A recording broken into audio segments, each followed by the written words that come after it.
Hello guys! Good morning! Share ko sa inyo guys itong aking mga tanim dito sa Saudi Arabia.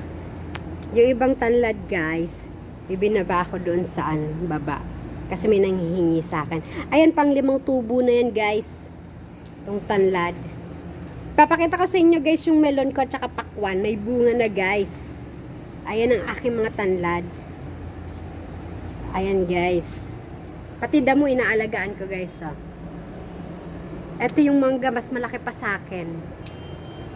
Ito yung sampalok. Yung sampalok may bunga na yun nung nakaraan, kaso nalaglag kasi sobrang lakas ng hangin. Ayan, natuyo na yung iba sa sobrang init. Mayroon akong 2 pasong sampalok. Mayroon din akong mangga. Tapos may mga kamote guys. Yung mga kamote guys, nakukuhanan ko yan everyday. Pag tumutubo, kinukuha ko kaagad. Tingnan nyo guys, share ko sa inyo yung melon. Yung pakwan hindi ko muna ipapakita guys. Nagulat ako, nagdilig ako ngayon guys. Nagdilig ako. May nakita akong melon, ang laki na ng melon. Meron din pakwan pero hindi pa siya ganun kalaki.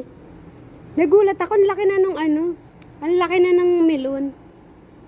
Ayan mga melon ko guys oh. Papakita ko sa inyo. Ayan, mix siya guys. Pakwan at saka melon. Ayan.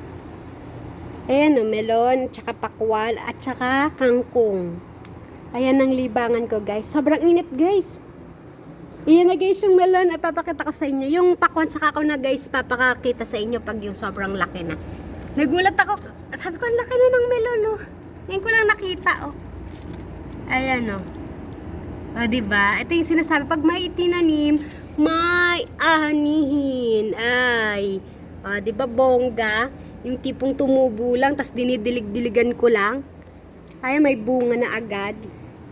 Ayan. Yung pakwan guys, mayroon din bunga siya. Ipapakita ko sa inyo pag malaki na. Ayan. Hindi ko siya guys tinanim, bali tumubo lang yung mga yan. Mahilig kasi ako kumain ng prutas, tas tinatapon ko. Kahit mani guys, ayan o, may tumubong mani. Nung nakaraan, ang dami ko nakuhang mani.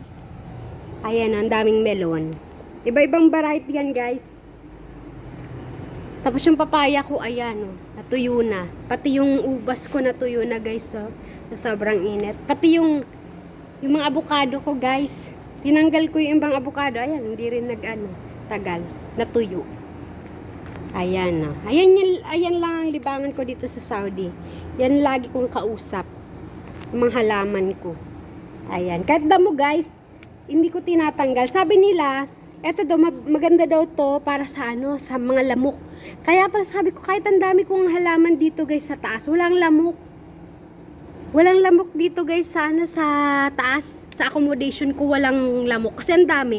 Actually, dati ang dami nito, binubunot ko talaga. Kasi sobrang sobrang lago. Ayun, nandun. Pero hindi ko na siya tinatanggal para yung lamok mawala.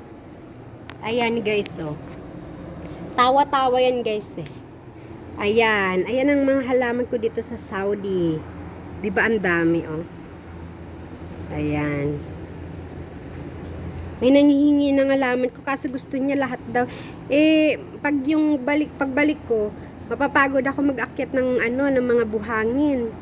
Mahirap magwalis ng mga buhangin guys sa sa kalsada. Winawalis ko lang yan guys tapos inaakyat ko. Eh syempre matanda na ako. Mahirap nang mag-akyat ng mga buhangin sa taas. Nasa 3rd floor po ako. Ayan, nasa 3rd floor ako guys. Ayun, may ibon oh. Ayun oh. Kalapati ata yun. Ayun yung water tank. Ang init, grabe guys. Tagaktak yung pawis ko.